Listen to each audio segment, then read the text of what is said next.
Hello hi friends, ಎಲ್ಲ ಹೇಗಿದ್ದೀರಾ? ಎಲ್ಲ ಚೆನ್ನಾಗಿದ್ದೀರಾ ಅಂತ ಭಾವಿಸ್ತೀನಿ. ನಾನು ಕೂಡ ಚೆನ್ನಾಗಿದ್ದೀನಿ. Welcome back to YouTube channel.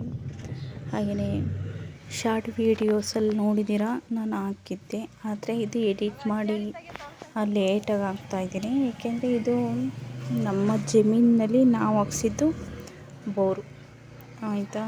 ಯಾಕೆ ಇಷ್ಟು ದಿನ ಯಾಕೆ ಹಾಕ್ಸಿರ್ಲಿಲ್ಲ ಅಂತಂದರೆ, ಮುಂದೆ ಹೇಳ್ತಾ ಹೋಗ್ತೀನಿ, ನಿಮಗೆ ಗೊತ್ತಾಗುತ್ತೆ. ಹಾಕಿಸಿರಲಿಲ್ಲ, ಇವಾಗ ಹಾಕಿಸ್ತಾಯಿದ್ದೀವಿ. ಯಾಕೆಂದರೆ ಇದು ಯುಗಾದಿ ಹಬ್ಬದ ಮುಂಚೆನೇ ಹಾಕ್ಸಿದ್ದು. ವಿಡಿಯೋ ಎಡಿಟ್ ಮಾಡೋಕ್ಕೆ ಟೈಮ್ ಇಲ್ದಲೇ ಎಡಿಟ್ ಮಾಡ್ತಾ ಇರೋದು. ಯಾಕೆಂದರೆ ಹಿಂದೆ ವೀಡಿಯೋಸ್ ಎಲ್ಲ ಹಾಕಿದ್ದೀನಲ್ಲ, ಅದನ್ನೆಲ್ಲ ಎಡಿಟ್ ಮಾಡಬೇಕಾಯಿತು, ಅದಕ್ಕೋಸ್ಕರ ಹಾಕಲಿಲ್ಲ. ಹಾಗೆಯೇ ಇವಾಗ ಈಗಿನ ಕಾಲದಾಗೆ ಒಂದು ಕುಂಟೆನೂ ಕೂಡ ನಮ್ಮ ಕೈಲಿ ತೊಗೊಳಕ್ಕಾಗಲ್ಲ. ಯಾಕೆಂದರೆ ಅಷ್ಟು ರೈಟ್ ಇದೆ. ಸಿಟಿಗಿನ್ನ ಹಳ್ಳಿ ಕಡೆಯೇ ರೈಟ್ ಜಾಸ್ತಿ ಇದೆ. ನಮ್ಮ ಹಳ್ಳಿ ಕಡೆ ಜಮೀನಿದ್ದಾನೆ ಕೋಟ್ಯಾಧೀಶ್ವರ. ಯಾಕೆಂದರೆ ಒಂದು ಕುಂಟೆ 1 ಲಕ್ಷ, 1.5 ಲಕ್ಷ ಎಲ್ಲ ಓಡ್ತಾಯಿದೆ. ಅದೇ 4 ಎಕರೆ 5 ಎಕರೆ ಆ ಥರ ಎಲ್ಲ ಇಟ್ಕೊಂಡಿದ್ದಾರೆ. ಅವರೆಲ್ಲ ಕೋಟ್ಯಾಧೀಶ್ವರು. ಹಣ ಇದ್ದೇನು ಬಂತು? ಇದು ನನ್ನ ಮಕ್ಕಳಿಗೆ, ನಮಗೆ, ಎಲ್ಲರಿಗೂ ಅನ್ನ ಹಾಕುತ್ತೆ ಮತ್ತು ಕೈ ಹಿಡಿಯುತ್ತೆ ಅಲ್ವಾ. ಹಾಗೆಯೇ ಇದನ್ನೆಲ್ಲ ಮಾಡಬೇಕಾದ್ರೆ ಯಾರ್ದು ಸಪೋರ್ಟ್ ಇಲ್ಲ ಫ್ರೆಂಡ್ಸ್. ನಾವು ಇಂಡಿಪೆಂಡೆಂಟಾಗಿದ್ದೀವಿ. ಯಾಕೆಂದರೆ ನಾನು ನಮ್ಮ ಮನೆಯವ್ರಿಗೆ ನಾನು. ಏಕೆಂದ್ರೆ ನಮ್ಮ ಮನೆಯವ್ರ ಅಪ್ಪ ಅಮ್ಮ ಅವರು ಇಲ್ಲ, ನಮ್ಮಮ್ಮ ತಂದೆ ಇಲ್ಲ, ನನ್ನ ತಂದೆ ಇಲ್ಲ. ಇದಕ್ಕೆಲ್ಲ ನಮ್ಮ ಅಣ್ಣ ಇದ್ದಾರೆ, ಅವರು ಬಲ ಕೊಟ್ಟಿದ್ದಾರೆ. ಅವರು ಬಂದಿದ್ದರು. ಮತ್ತು ಅಮ್ಮ ಅವಾಗ ತಾನೇ ಬಂದು ಹೋಗಿದ್ರು, ಜಾತ್ರೆ ಇತ್ತು, ಅದಕ್ಕೆ ಅಮ್ಮ ಬಂದಿರಲಿಲ್ಲ. ಏನೇ ಆಗಲಿ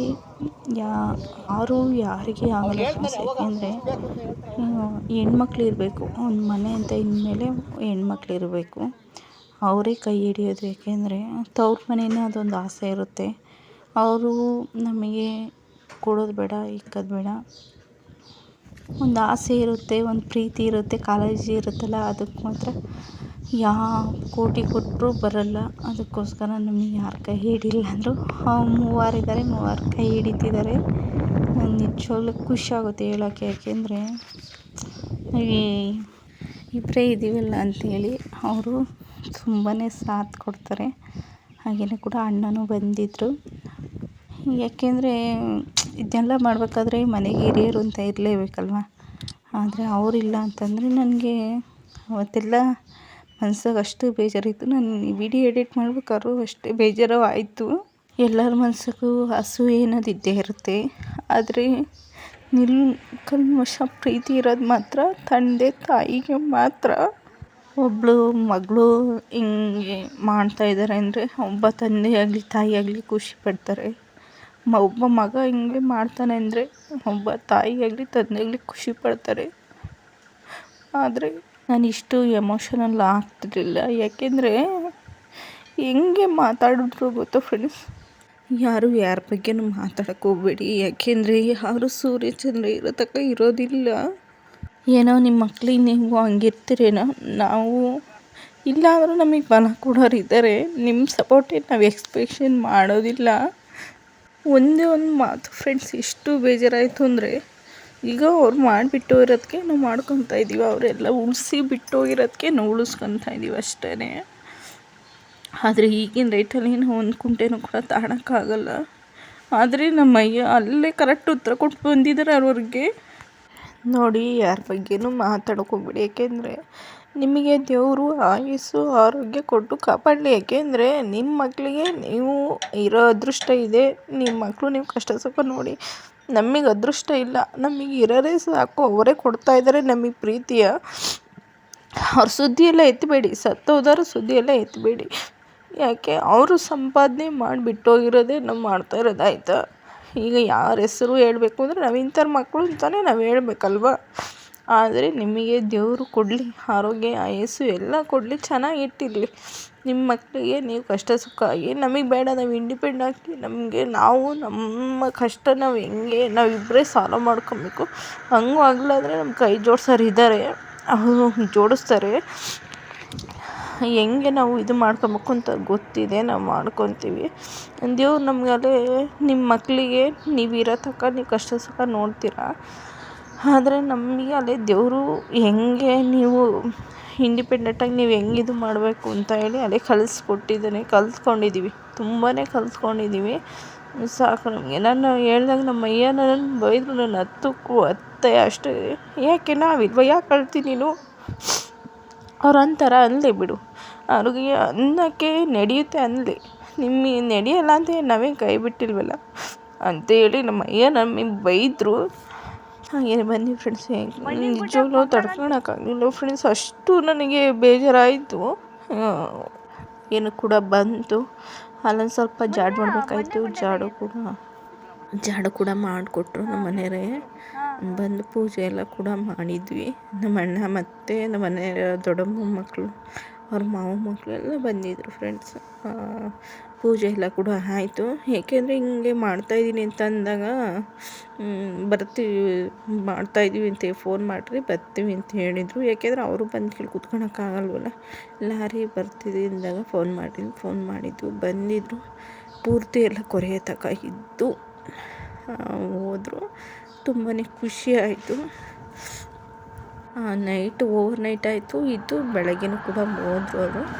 ಹಾಗೆಯೇ ಕೂಡ ಪೂಜೆ ಎಲ್ಲ ಆಯಿತು. ಆಗಲೇ ಪಾಯಿಂಟ್ ಮಾಡಿಸಿ ಆಗಲೇ ಕೂಡ ಬೋರ್ ಕೊರೆಸಿದ್ದಾಯಿತು. ಹಾಗೆಯೇ ಕೂಡ ಇದು ಕನಸು ಕೂಡ ಆಗಿತ್ತು, ಇದನ್ನು ಮಾಡಬೇಕು ಅಂತ ಬಹಳ ದಿವಸದಿಂದ ಸೇವಿಂಗ್ ಅನ್ನೋದು ಕೂಡ ಮಾಡಿದ್ವಿ. ಹಾಗೆಯೇ ಎಲ್ಲದೂ ಇಟ್ಕೊಂಡೇ ಮಾಡೋಕ್ಕಾಗಲ್ಲ. ಮುಂದೆ ಹೇಳ್ತೀನಿ ಹೋಗ್ತಾ ಇನ್ನೂ ಇದೆ. ಇದು ಫಸ್ಟ್ನೇ ಹೆಜ್ಜೆ, ಫಸ್ಟ್ನೇ ಇದು. ಏಕೆ ಮಳೆ ಬಂದರೆ ಇನ್ನು ಲಾರಿ ಹೋಗಲ್ಲ ಅಂತೇಳಿ ಕೊರಿಸ್ತಾ ಇರೋದು. ಈ ವರ್ಷದ್ದು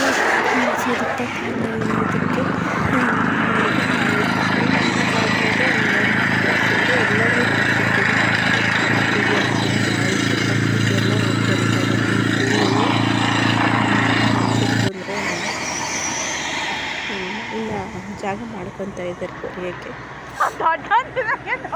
ಕೂಡ ಸ್ವಲ್ಪ ಕೊಡ್ದು ಇದು ನಿಲ್ತಾರೆ. ಅದು ಸ್ಟ್ರೈಟಿಗೆ ಹೋಗ್ಬೇಕಲ್ಲ ರಾಡು, ಅದಕ್ಕೋಸ್ಕರ ನಿಲ್ತಾರೆ. ಮಣ್ಣು ಕೊರಿಯೋದಕ್ಕೆ ಒಂದು ರಾಡು, ಮಣ್ಣು ಕೊಟ್ಟು ಮತ್ತು ಇದು ಡಿಶ್ ಥರ ಸಿಗುತ್ತಲ್ಲ, ಅದಕ್ಕೆ ಬೇರೆ ರಾಡ್ ಹಾಕ್ಕೊತಾರೆ. ಈ ಟೆಕ್ನಾಲಜಿ ನೋಡಿದ್ರೆ ಗ್ರೇಟು ಫ್ರೆಂಡ್ಸ್, ಅಷ್ಟು ಟೆಕ್ನಾಲಜಿ. ಅದೇ ರಾಡು ಎತ್ತುತ್ತೆ, ಅದೇ ಕೊಡುತ್ತೆ, ಅದೇ ಲಾಕ್ ಮಾಡ್ಕೊಳುತ್ತೆ. ಕೆಳಗೆ ಮಾತ್ರ ಇವರು ಲಾಕ್ ಮಾಡ್ತಾರೆ ಅಷ್ಟೇ.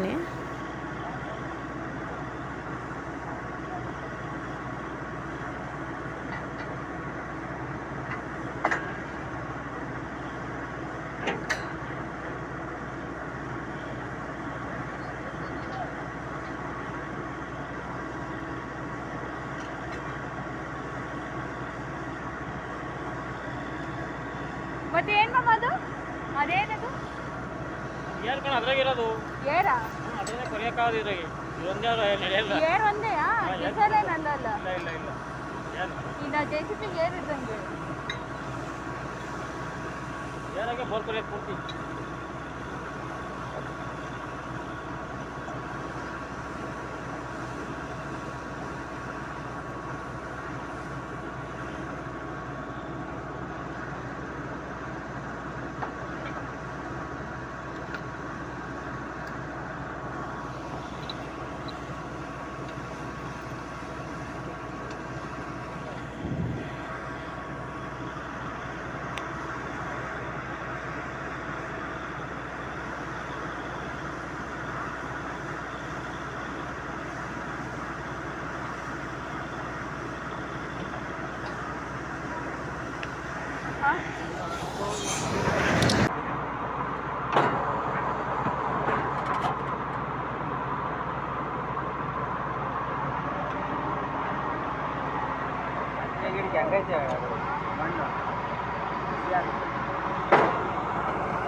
ಸ್ವಲ್ಪ ಕೊಡ್ತಿದ್ವಿ ಊಟ ಮಾಡಲು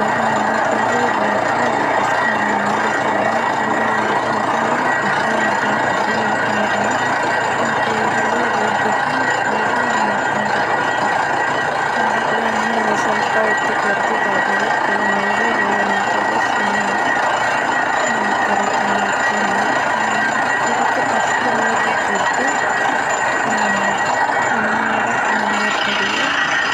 ನೀರು ಬಿತ್ತು. ಇನ್ನು ಕೂಡ ನಾನು ಮನೆ ಹತ್ರ ಹೋಗಿ ಊಟ ಅಡುಗೆ ಎಲ್ಲ ಮಾಡ್ಕೊಂಡು ಬರೋ ಅಷ್ಟೊತ್ತಿಗೆ ಅಲ್ಲೇ ನೀರು ಬಿತ್ತಿತ್ತು ಫ್ರೆಂಡ್ಸ್. ನನಗೆ ಒಂದು ಸ್ವಲ್ಪ ಖುಷಿನೂ ಆಯಿತು. ಇನ್ನೂ ಸ್ವಲ್ಪ ನೀರು ಬಿಡಬೇಕು, ಇದು ಫಸ್ಟ್ನೇ ಗ್ಯಾಪ್ ಅಲ್ಲ, ಅದಕ್ಕೋಸ್ಕರ ಸ್ವಲ್ಪ ನೀರು ಬಿಟ್ಟಿದೆ. ಹಾಗೆಯೇ ನಾನು ಮನೆಯವರು ಇಲ್ಲ ಒಂದೇ ಗ್ಯಾಪ್ ಸಿಕ್ಕಿರೋದು, ಮೇಲು ಗ್ಯಾಪೇ ತಳ್ಕೋಣ ಅಂತೇಳಿ ಲಾಸ್ಟ್ವರೆಗೂ ನೋಡಿದ್ವಲ್ಲ. ಅದರಿಂದ ನಾನು ವಿಡಿಯೋ ತೋರಿಸಿದಾಗ ಅವ್ರು ಹೇಳಿದ್ರು 3 ಕಟಿಂಗ್ ಚೇಂಜ್ ಆಗಿದೆ. ಅವರು ಝೂಮ್ ಮಾಡಿ ನೋಡಿದಾಗ ಇಲ್ಲ 3 ಗ್ಯಾಪ್ ಸಿಕ್ಕಿದೆ. ಅವರು ಕೌಂಟ್ ಮಾಡೋರು ಹೇಳಿದ್ರು 4 ಗ್ಯಾಪ್ ಇದೆ ಅಂತ. ಇದು ಫಸ್ಟ್ನೇದು, ಇನ್ನೂ 40 ಅಡುಗೆ ಸಿಕ್ತು, 3 ಗ್ಯಾಪ್ ಇದೆ ನೋಡಿ, ಇಲ್ಲಿ ಚೇಂಜ್ ಆಗುತ್ತೆ ಅಂತೇಳಿ ನಾನು ತೋರಿಸ್ತೀನಿ ಸಿಕ್ಕಿದೆ ಅಂತ. ಆವಾಗ ಏಕೆಂದರೆ ಇದೆಲ್ಲ ನೋಡ್ಕೊಂಬೇಕಾಗಿರೋದು ಮೋಟ್ರು ಎಲ್ಲಿವರೆಗೂ ಬಿಡಬೇಕು ಅನ್ನೋದು ಬೇಕಲ್ಲ, ಅದಕ್ಕೋಸ್ಕರ ಇದನ್ನು ನೋಡ್ಕೊಂಡ್ಬೇಕು. ಅದಕ್ಕೆ ಇಷ್ಟಕ್ಕೆ ಅಂತ ಅಂದ್ಕೊಂಡಿದ್ದವರು ಇಲ್ಲ ಇಷ್ಟು ಸಿಕ್ಕಿದೆ ಅಂತೇಳಿ ನಾನು ತೋರಿಸಿ ಆವಾಗ ಕಟಿಂಗ್ಸ್ ಚೇಂಜ್ ಆಗಿದೆ ಮತ್ತು ನೀರಿನ ಬಣ್ಣನೂ ಚೇಂಜ್ ಆಯಿತು. ಎಲ್ಲ ಚೇಂಜ್ ಆಗಿದೆ ನೋಡಿ ನೀವು ಸ್ವಲ್ಪ ಅಂತೇಳಿ ತೋರಿಸಿದ್ದಾಯಿತು. ಹೆವಿ ಬಿಸಿಲು ಫ್ರೆಂಡ್ಸ್, ಇಲ್ಲಿ ಅಷ್ಟು ಬಿಸಿಲು. ಇದು ನನ್ನ ನೀಸಿರೋವರೆಗೂ ನಾನು ತಿಂಡಿನ ತಿನ್ನೋಕ್ಕೂ ಮನಸ್ಸಿಲ್ಲ ಫ್ರೆಂಡ್ಸ್. ಏನು ಎತ್ತಲೋ, ಏಕೆಂದರೆ ಒಬ್ಬ ರೈತ ಒಂದು ಹಾಕಿಸ್ತಾನೆಂದರೆ ಇಷ್ಟು ಕಮ್ಮಿ ಬಂಡವಾಳ ಆಗಿರಲ್ವಲ್ಲ, ಅದಕ್ಕೋಸ್ಕರ ನಾವು ಸಿಗುತ್ತೋ ಹೆಂಗೋ, ಅದು ಮೋಟ್ರಿಗೆ ಆಗೋಷ್ಟು ಸಿಗುತ್ತೋ ಹೆಂಗೋ ಅನ್ನೋದು ಆತಂಕ ಎಲ್ಲ ರೈತರಿಗೂ ಇದ್ದೇ ಇರುತ್ತೆ. ಏಕೆಂದರೆ ಇದು ಜಾಸ್ತಿ ಅಮೌಂಟ್ ಆಗಿರೋದ್ರಿಂದ ವರ್ಷವಿದೆಯಲ್ಲ 2 ವರ್ಷ ಇದನ್ನು ಕೃಷಿ ಮಾಡೋದು ಸುಲಭ, ಬೇಗನೆ ಆಗುತ್ತೆ, ಒಂದು ದಿವಸದೊಳಗೆಲ್ಲ ಮುಗಿದೋಗುತ್ತೆ. ಆದರೆ ಆ ಹಣ ಕುಡಿಯೋಕ್ಕೆ ಎಷ್ಟು ದಿನ ಬೇಕು, ಸಾಲ ಮಾಡಿದ್ರೆ ಎಷ್ಟು ದಿನ ಬೇಕು ತೀರ್ಸೋಕ್ಕೆ. ಇದು ಬೋರು ಅಂತಿದೆ, ಹಿಂಗೆ ಜೀವ ಒಂದು ಇಡಿಯಾಗಿ ಇಟ್ಕೊಂಡು ಒಬ್ಬ ರೈತ ಇದನ್ನೆಲ್ಲ ಮಾಡೋದು. ಯಾಕಂದರೆ ಅದು ಸಿಕ್ಕಿದ್ರೆ ಅನ್ನೋಂಥ ಖುಷಿ ಪಡೋರು ಯಾರೂ ಇಲ್ಲ. ಸಿಗಲಿಲ್ಲ ಅಂದರೆ ಸಾಲ ಆಯ್ತಿಲ್ಲ, ನೀರಿಲ್ಲ, ದುಡ್ಡಿಲ್ಲ, ಸಾಲ ಆಗುತ್ತಲ್ಲ ತೀರ್ಸೋದು, ಅದನ್ನು ಇನ್ನೂ ಎಷ್ಟು ದಿನ ಕುಡಿಬೇಕಾಗುತ್ತಲ್ವ. ಅದಕ್ಕೋಸ್ಕರ ಒಬ್ಬ ರೈತ ಎಡಗೈಲಿ ಜೀವ ಇಟ್ಕೊಂಡು ಬೋರನ್ನು ಮಾಡೋದು. ಯಾವುದೇ ರೈತರಿಗಾಗಲಿ ನಾನು ಕೇಳೋದಿಷ್ಟೇ, ಯಾವುದೂ ದುಡ್ಡು ಹಂಗೆ ಬರೋಲ್ಲ, ಎಲ್ಲ ದುಡಿದ್ರೆ ಮಾತ್ರ ದುಡ್ಡು ಬರೋದು. ಎಲ್ಲ ರೈತರಿಗೂ ದೇವರೇ ನೀನು ಹಣವನ್ನು ಕೊಟ್ಟು ನೀರನ್ನು ಕೊಟ್ಟು ಕಾಪಾಡಪ್ಪ, ಗಂಗೆ ನದಿ ಕೊಟ್ಟು ಕಾಪಾಡಪ್ಪ ಅಂತ ಕೇಳ್ಕೊತೀನಿ. ಆದರೆ ಅವನು ನೀರು ನೋಡಿದ ಮೇಲೆ ಅವನ ಮುಖದಲ್ಲಿ ಖುಷಿ ಇರುತ್ತಲ್ಲ, ಆ ಖುಷಿಗೆ ಆ ಸಂತೋಷಕ್ಕೆ ಪಾರೇ ಇರೋಲ್ಲ ಫ್ರೆಂಡ್ಸು. ಯಾಕೆಂದರೆ ನಮ್ಮ ಮನೆ ನನ್ನ ತವ್ರ ಮನೇಲಿ ನಾವು ಹಾಕ್ಸಿದ್ದು ಹೆಚ್ಚು ಕಮ್ಮಿ 7-8 ಬೋರ್ ಆಗಿತ್ತು. ಹಾಗೆಯೇ ಕೂಡ ನೀರು ಸಿಕ್ತಲ್ಲ ಹೊಟ್ಟೆ ಹಸು ಜಾಸ್ತಿ ಆಗ್ತಿತ್ತು. ಆದರೆ ನೀರು ನೋಡಿ ಊಟ ಮಾಡಬೇಕು ಅಂತ ಅಂದ್ಕೊತಿದ್ದೆ. ನೋಡಿದ್ದಾಯ್ತಲ್ಲ, ಊಟ ಮಾಡೋಣ ಫಸ್ಟು ಅಂತೇಳಿ ಬಂದೆ. ಊಟ ಮಾಡಿ ಟೀ ಇಡಬೇಕು ಫ್ರೆಂಡ್ಸು. ಎಲ್ಲ ಬಂದವ್ರಿಗೆ ಒಂದು ಹಳ್ಳಿ ಕಡೆ ಅಂದರೆ ಒಂದೇನಾದರೂ ಮಾಡ್ತಾರೆ ಅಂದರೆ ನೋಡೋಕ್ಕೆ ಭಾರಿ ಖುಷಿ ಇರುತ್ತೆ, ನೋಡೋಕ್ಕೆ ಸಖತ್ತು ಜನ ಕೂಡ ಬರ್ತಾರೆ. ಹಾಗೆಯೇ ಕೂಡ ಕೇಸಿಂಗ್ ಕೂಡ ಆಗ್ತಾಯಿದ್ದಾರೆ, ಕೇಸಿಂಗ್ ಹಾಕೋಕ್ಕಿಂತ ನಿಲ್ಲಿಸಿದ್ರು, ಕೇಸಿಂಗ್ ಆಗ್ತಾಯಿದ್ದಾರೆ. ಹೇಳ್ತಾ ಇದ್ನಲ್ಲ,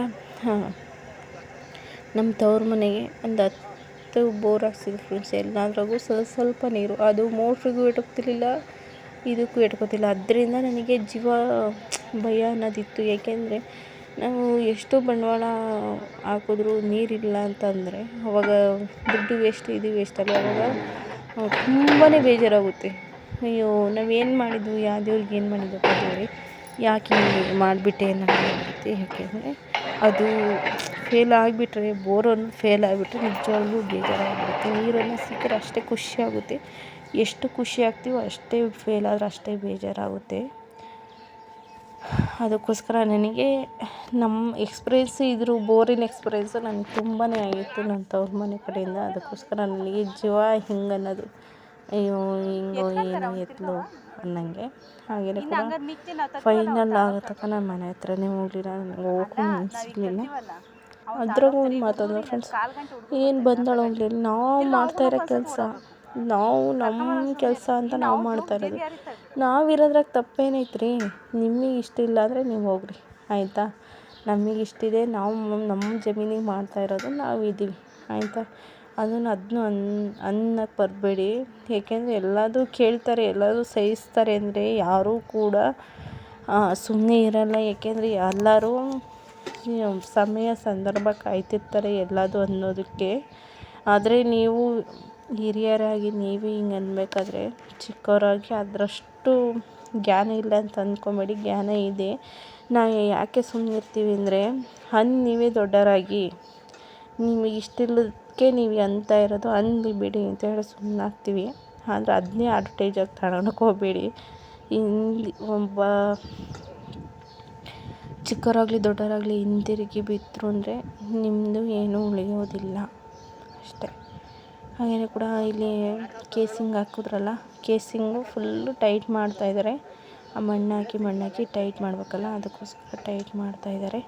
ಬರಿಬೇಕಾದ್ರೆ ಅಲ್ಲಾಡುತ್ತೆ ಅಂತನಾ ಇಲ್ಲ ಮುಂದೆ ಅಲ್ಲಾಡುತ್ತೆ? ಗೊತ್ತಿರೋದಕ್ಕೆ ಕೇಳ್ತೀನಿ ನೋಡಲ್ಲ. ನಾವು ಯಾವ ಬೋರ್ ಕೊರೆಯತಕ್ಕ ನೀವು ಅಂದ್ರೆ ಹೋಗ್ತೀರ ಗೊತ್ತೈತೆ.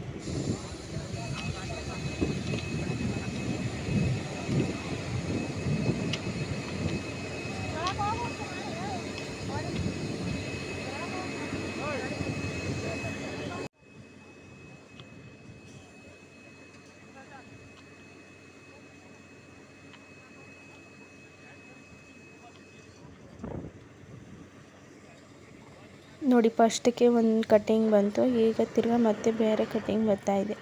ತಿರ್ಗಾ ಮತ್ತೆ ಇನ್ನೊಂದು ಕಟ್ಟಿಂಗ್ ಬರುತ್ತೆ, ಮುಂದೆ ವಿಡಿಯೋ ನೋಡಿ ಗೊತ್ತಾಗುತ್ತೆ. ತಿರ್ಗಾ ಮತ್ತೆ ಕೊರೆಯೋಕ್ಕೆ ಕೇಸಿಂಗ್ ಎಲ್ಲ ಪಿಟ್ ಮಾಡಿದ ಮೇಲೆ ತಿರ್ಗಾ ನೋಡಿ ಅಲ್ಲಿ ಗೋಣಿಚೀಲ ಎಲ್ಲ ಹಾಕಿ ಆ ಥರ ಪಿಟ್ ಮಾಡ್ತಾರೆ.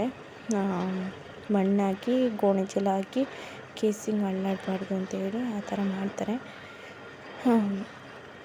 ಮತ್ತೆ ಕೊರೆಯೋದು ಸ್ಟಾರ್ಟ್ ಮಾಡಿದ್ರು. ಬೆಳಗ್ಗೆ ಯಾಕೋ ಗೊತ್ತಿಲ್ಲ, ಹಾಡು ಜಾಸ್ತಿ ಇರೋದ್ರಿಂದ ಏನೋ ಗೊತ್ತಿಲ್ಲ, ಬೆಳಗ್ಗೆ 10 ಗಂಟೆ 11 ಸ್ಟಾರ್ಟ್ ಮಾಡಿದ್ರು. ನೈಟ್ 11 ಗಂಟೆ ತನಕ ಕೊರೆದ್ರು. ಎಣ್ಣೆ ರೆಡಿ ಆಯಿತು. ಇದು ನೀರು ಮಾತ್ರ 2 ಇಂಚು ಆಯಿತು.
ಹಾಗೆಯೇ ಕೂಡ ಇಲ್ಲಿ ನೀರೆಲ್ಲ ಆ ಕಡೆ ಹೋಗುತ್ತೆ, ಲಾರಿ ಹೋಗೋಕ್ಕೆ ತೊಂದರೆ ಆಗುತ್ತೆ ಅಂತ JCBಲೆಲ್ಲ ಮಣ್ಣು ಹಾಕ್ತಾಯಿದ್ದಾರೆ. ಹಂಗೆ ಅಡಿಕೆ ಗಿಡಕ್ಕೆ ಬಿಡ್ತಾಯಿದ್ದಾರೆ. ನಮ್ಮ ಮನೆಯವರ ಚಿಕ್ಕಪ್ಪರದು ಅಡಿಕೆ ಗಿಡ, ಅದಕ್ಕೆ ತೆಳ್ಳು ಬಿಡ್ತಾಯಿದ್ದಾರೆ, ತೆಳ್ತಾಯಿದ್ದಾರೆ. ಅಲ್ಲಿ ಬಕೆಟಲ್ಲಿ ಹಿಂಗೆ ಒಂದು ಬಕೆಟ್ ತೆಗೆದ್ರೆ ಸಾಕು, ಅವರು ಜಮೀನಲ್ಲಿ ಹೋಗೋದು. ಅದಕ್ಕೋಸ್ಕರ ನೀರಿನ ವೇಸ್ಟ್ ಮಾಡಿಬಿಟ್ಟು ಗಿಡ ನೀರು ಬೇಸಿಗೆಗೆ ಅಂತೇಳಿ ಆ ಥರ ತೆಳ್ಳು ಬಿಡ್ತಾಯಿದ್ದಾರೆ.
ಒಂದ ನೀರು ಹಾಯಿಸ್ದಂಗೆ ಆಗುತ್ತೆ.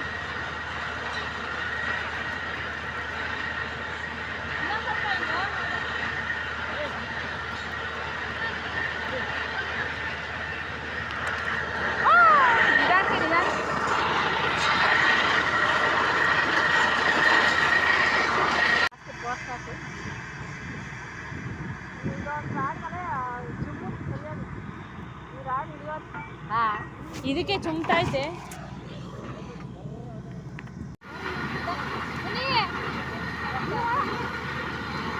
ಹಂಗಸಿ ಬಾ, ಹಂಗಸಿ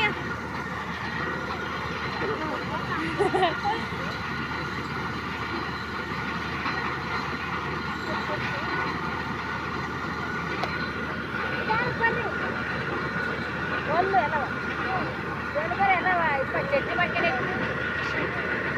ಅವ್ರ ಅಪ್ಪಿ ಗೆದ್ದು ಬಂದವಲ್ಲ ಹಾಕ್ಕೊಂಡು ಹಾಂ.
ಎರಡೂವರೆ ಇಂಚು ನೀರಾಗಿದೆ. ಸಂಜೆನೇ ಆಗುತ್ತೆ, ಸಂಜೆ 6 ಗಂಟೆ 6:30 ಆಗಿತ್ತು. ತಿರ್ಗಾ ಮನೆ ಹತ್ರ ಹೋಗಿ ಅಡುಗೆ ಮಾಡ್ಕೊಂಬರ್ಬೇಕಾಯ್ತು. ಅಡುಗೆನೂ ಕೂಡ ಮಾಡ್ಕೊಂಬಂದೆ. ಅಲ್ಲೇ ಇನ್ನು ನೋಡಿ ಅಲ್ಲೇ 8 ಗಂಟೆ ಆಗಿತ್ತು. ಆವಾಗಲೇ ಅಲ್ಲಿಗೆ ತಗೊಂಡು ಹೋದೆ ಊಟ. ಅಲ್ಲಿ ನೋಡಿ ಇನ್ನೂ ಕೊರಿತಾ ಇದೆ. ಹಾಗೆಯೇ ಕೂಡ ಇಲ್ಲಿ ನೋಡಿ ಲಾಸ್ಟ್ ಫೈನಲ್ ಇನ್ನೊಂದು ರಾಡಿತ್ತು, ಹಾಕಿದ್ದಾರೆ. ಫೈನಲಾಗಿ ಇಷ್ಟು ನೀರಾಯಿತು. ನಮ್ಮ ಬೋರಲ್ಲಿ ಖುಷಿ ಆಯಿತು, ಯಾಕೆಂದರೆ ಇಷ್ಟು ನೀರು ಸಿಕ್ತಲ್ಲ ಅಂಥೇಳಿ. ಆಸೆ ಎಲ್ಗೂ ಪಾರಿಲ್ಲ, ಸಿಕ್ತು ಅಷ್ಟೇ ಸಾಕು. ಮೋಟ್ರಿಗಾಗಿನೇ ಹೆಚ್ಚಾಗುತ್ತೆ. ನೀನು ಎಷ್ಟೇ ನೀರು ಸಿಕ್ಕಿದ್ರೂ 2 ಇಂಚು ನೀರು ಹೊರಗಡೆ ಬರೋದು, ಅದ್ರ ಮೇಲೆ ಬರೋದಕ್ಕಾಗಲ್ಲ. ಪೈಪೇ 2 ಇಂಚಲ್ವ ಹಾಕೋದು, ಅದಕ್ಕೋಸ್ಕರ ಅಷ್ಟೇ ಬರೋದು. 2.5 ಇಂಚ್ ಆಗೈತೆ. ನಿಮ್ಮ ಅಂದಾಜು ಇದು ಎಷ್ಟು ಇಂಚು ನೀರಿದೆ ಅಂತೇಳಿ ಕಮೆಂಟ್ ಮಾಡಿ. ನಮ್ಮ ಇದು ಇಷ್ಟ ಆಗಿತ್ತು. ಯಾಕೆ ಫಸ್ಟಿಗೆ ಒಂದು ಸ್ವಲ್ಪ ಎಮೋಷನಲ್ ಆಯಿತು, ಯಾಕೆಂದರೆ ಅಷ್ಟು ಬೇಜಾರಾಯಿತು ಫ್ರೆಂಡ್ಸ್. ಅನ್ನೋದು ಸುಲಭ, ಅದನ್ನು ಅರಗಿಸ್ಕೊಳ್ಳೋದು ತುಂಬ ಕಷ್ಟ ಅಂತಾರಲ್ಲ, ಆ ಥರ. ನಮ್ಮನ್ನ ಯಾರು ಕೈ ಹಿಡ್ದಿತ್ತ ಬೇಡ, ನಾವೇ ಎದ್ದಿದ್ದೀವಿ, ಕಲ್ತಿದ್ದೀವಿ ಪಾಠ, ಬೇಡ. ಆದರೆ ಹೀಯಾಳಿಸಿ ಮಾತಾಡಬೇಡಿ, ಯಾಕೆಂದರೆ ಅವ್ರು ಸಂಪಾದನೆ ಮಾಡಿಬಿಟ್ಟು ಇರೋದೇ ನಾವು ಮಾಡ್ತಾಯಿರೋದು. ಮತ್ತೆ ಇನ್ನೊಂದು ಬೋರ್ ಹಾಕ್ಸಿದ್ದೀವಿ, ಕಾಯ್ತಾಯಿರಿ. ಸಿಗ್ತೀನಿ ನೆಕ್ಸ್ಟ್ ವ್ಲಾಗ್ನಲ್ಲಿ.